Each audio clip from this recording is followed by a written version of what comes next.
그래서 오늘 저희 김진의 돌직구 쇼에서만 볼 수 있는 아주 특별한 걸 저희가 준비해봤습니다. 빅데이터까지는 아니더라도 지금까지 여론조사의 추이를 대형 미디어월에 저희가 다 띄웠습니다. 그리고 주요 지지율의 변화가 있었던 그 변곡점에 어떤 일들이 정치적 사건들이 발생했는지를 저희가 매칭시켜봤습니다. 여러분들은 거실에 편안히 앉으셔서 김진애 앵커의 브리핑을 편안히 들으시면 됩니다. 지금 공개합니다. 함께 보시죠.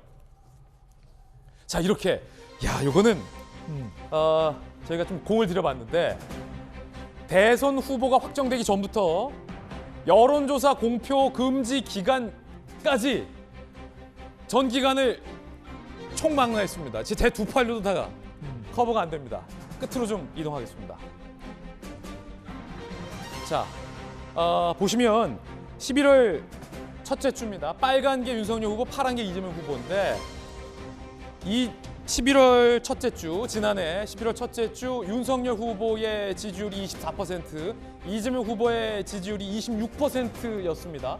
그런데 11월 셋째 주가 되면서 윤석열은 42%, 이재명 후보는 31%로 두 후보 모두 반등하지만 윤 후보의 지지율이 급반등을 합니다. 무슨 일이 있었는가를 저희가 찾아봤더니 바로 대선 후보가 확정되던 순간이었습니다. 대선 후보 확정되자마자 윤석열 42, 이재명 31의 지지율이었습니다. 그러다 두 후보의 지지율이 점점 겹쳐지더니 이재명 후보의 지지율은 36이 유지됐는데 윤석열 후보의 지지율이 26으로 뚝 떨어진 순간이 있었습니다. 그게 1월 첫째 주였습니다. 그때 무슨 일이 있었는지를 봤더니 자세히 좀 살펴보실까요? 국민의힘의 당내 갈등이 있었습니다. 이준석 대표가 당대표가 잠적을 했었던 초유의 사태가 1월 첫째 주였고요. 그때 윤 후보의 지지율이 굉장히 낮게 하락을 했었습니다. 자, 그리고 나서 지지율이 다시 좁혀졌죠. 이재명 34, 윤석열 33 딱 붙었을 때 무슨 일이 있었느냐? 바로 김건희 씨의 녹취록을 MBC가 보도한 날이었습니다. 이 지지율만 보더라도 MBC의 김건희 씨 녹취록 방송은 윤 후보에게 도움을 주고 이 후보의 지지율 하락으로 이어졌다. 여기서 바로 드러나는군요. 그러다가 윤석열, 이재명 후보의 지지율이 35대 35로 딱 좁혀집니다. 그러다가 윤석열 37, 김혜경 36이 되면서 이재명 36이 되면서 윤 후보의 지지율이 상승하고 이 후보의 지지율이 떨어지는 변곡점이 발생하는데 그때가 바로 김혜경 씨의 과잉 의전 사과라는 사건이 있었습니다. 그러다가 다시 윤 후보의 지지율이 하락을 하고 이 후보의 지지율이 상승하는 변곡점이 발생합니다. 이때는 안철수 후보가 단일화 결렬을 최종 통보했던, 최종이 아니었죠. 결국 단일화가 됐으니까 그 순간이었습니다. 그리고 윤석열, 안철수 후보의 단일화 직전 39, 38로 다시 붙는 지점까지 발생을 합니다. 그 이후서는 여론조사 공표할 수 없어서 저는 어떻게 되는지 알고 있지만 배종사 선생님도 어떻게 되는지 알고 있지만 법적으로 우리가 말을 할 수 없습니다. 네. 갤럽 조사 저희가 분석했는데 저희들의 어떤 분석 정확합니까? 정확합니다.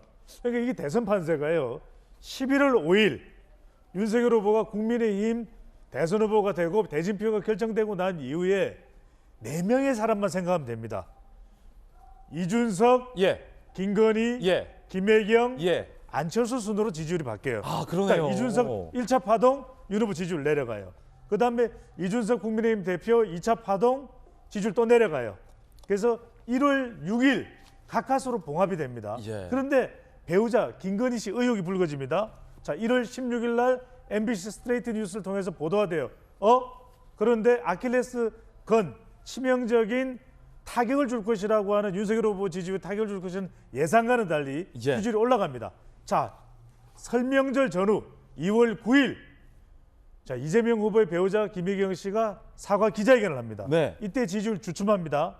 자, 이래서 윤석열 후보가 지지율이 올라가는데 다시 단일화 결렬 이렇게 되면서 지지율이 거의 붙어 있는 결과. 그러니까 한국갤럽의 마지막 결과를 보면 윤석열 39%, 이재명 38%. 정말 깻잎 반에 간장 차이예요. 깻잎이 점점 줄어듭니까, 배수장님? 그런데 이 조사까지 마지막 조사까지도 안철수 후보가 포함된 겁니다. 그렇죠. 그런데 3월 4일 날 공표 금지 첫날 예. 단일화가 된 것이거든요. 예. 그래서 지금은 몰라 하면 안 되고 몰라요. 몰라요. 알 수가 없습니다. 알 수가 없습니다. 네. 자, 결국은 우리가 이 대서사를 봤지만 딱 붙었다. 그 상태에서 여론조사 공표 금지 기간으로 들어섰다. 그날 안철수 윤석열 후보의 단일화의 여파가 누구에게 유리하게 작용됐는지는 아무도 모르는 상황이다. 야, 이렇게 정리될 수 있겠어요? 그렇죠. 여야는 어떻게 대선 결과를 예상했을까요? 저희 채널에 의해서 양당의 지도부를 인터뷰했습니다. 각 당 모두 본인들의 승리를 예측했습니다. 들어보시죠. 여전히 초박빙 상태로 붙어 있다. 서울에서 한 10% 이상 벌어져 있었거든요. 근데 선거 막판으로 오면서 박빙 열세로 좀 붙어 있습니다. 그래서 서울의 선거 결과가 이번 대선을 결정짓지 않겠나. 안철수 후보 지지층에서 윤석열 후보 쪽으로 갈 수 없는 분들이 이재명 후보를 지지하는 쪽이 좀 늘었고요. 특히 그 중도 부동층 중에 20, 30대 여성층이 넘어오는 것이 확연히 눈에 띄고 있습니다. 이제 야권의 단일 후보로서 우리 후보가 우뚝 서게 되면서 사실상 정권 교체를 바라는 네. 그 표심의 거의 대부분을 흡수했다 이렇게 보고 있습니다. 전혀 보고 역풍이라 계시다는 부를 거죠. 만한 움직임 감지되지 않고요. 네. 오히려 정권 교체를 바라는 지지층에서 네. 이제 변수가 사라졌다는 취지로 이제 마음을 확고하게 잡는 그런 단계로 들어간 걸 보입니다. 퍼센트가 가능하다 이렇게 보고 있고요. 배 수장님, 네. 자, 지금 양당 모두 우리 자신들의 승리를 예측했습니다. 네. 우상호 의원 같은 경우는 20, 30대 여성들이 완전히 돌아섰다라고 그 근거를 주장했고 이준석 대표는 호남의 사전투표율이 높은 것은 윤석열 후보가 호남에서까지 반향을 일으키고 있다. 완전한 변수가 제거됐다라고 근거를 제시하고 있습니다. 네. 어떻게 보셨습니까? 주장인 거죠. 두 분 다 주장이다. 네. 몰라요. 모르는데 자, 중요한 것은 유독 모른다는 말씀을 많이 내일인데 이 예. 꿀팁은 제가 말씀드려야 될 것 어떤 같아요. 팁? 내일 예. 경기도 투표율이 중요합니다. 아. 경기도 투표율이 사전 투표율이 낮았어요. 예. 근데 이재명 후보 지지층이 결집이라면 경기도가 높아야 되거든요. 예. 근데 이 부분에 대해서는 우리 박정하 실장님이나 전재수 의원께서 설명할 부분이 있을 거예요. 뭐 사전 투표소 숫자가 얼마가 되느냐 예. 이런 이야기는 이젠 다 끝났어요. 다 끝났어. 자, 경기도의 예. 자, 본선거일 투표율이 얼마나 되느냐. 예. 그리고 내일 예. 서울의 강북 지역 투표율이 얼마나 되느냐. 핵심입니다. 그 지역이 여론조사상으로도 의미가 있다는 거죠. 아주 의미가 있습니다. 자, 조금만 더 설명해 주세요. 왠지. 다 했는데. 다 했어요? 아니, 중요한 게 왜냐하면 예. 이번 대선은 서울이 지역적으로 가장 중요합니다. 그렇죠. 서울 말씀드렸죠. 예. 자, 이 부분이 그래도 사전 투표율이 서울은 평균보다 높았거든요. 예. 경기도가 낮아. 그러니까 이재명 후보의 자, 득표는 경기도에 달려 있는 일종의 거예요. 샘플이 될 수 있다. 그렇죠. 내일 경기도의 투표율이 얼마까지나 높아지느냐.